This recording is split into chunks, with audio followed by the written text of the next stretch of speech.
always taking action for you. Good evening and Merry Christmas. I'm Jeff Vaughn. I'm Kim Russell. Thank you for joining us. It may not be the kind of story that will bring holiday cheer. But tonight, hundreds of families probably had no idea their loved ones and their bodies were cut up, sold, and yes, even rented out of this shabby warehouse in Detroit. Only on 7 tonight, investigator Jim Kurtzner shows us how the case is building from Detroit. It was almost 2 weeks ago the feds spent 3 days here. They're continuing to build their case. This afternoon, we confronted the owner. Why were you stockpiling hundreds of human body parts here, sir? Art Rathburn is not in custody and not charged with a crime. We'll come back to him in a minute. The feds gave him back his business on Friday the 13th. Sources say inside it was a house of horrors, a human parts warehouse, arms, legs, heads of an estimated 1,000 different people. It took 3 days for the feds to remove them all, wearing hazmat suits with masks.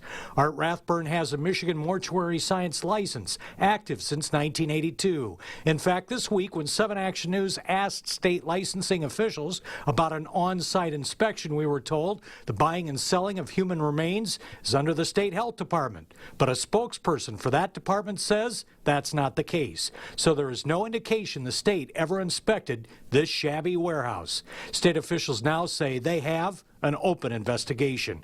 The center was Rathburn buying corpses out the back door of funeral homes, crematoriums, and willed body donation programs. There is a high demand and a lucrative black market.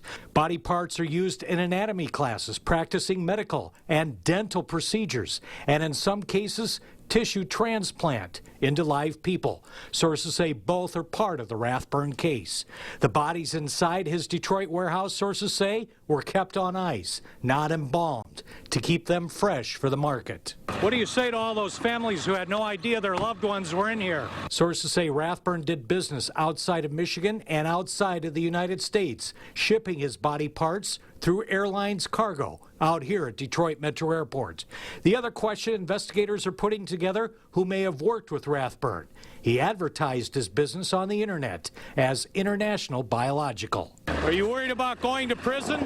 Sources tell me it will be well into the new year when they complete this case and charges could be filed.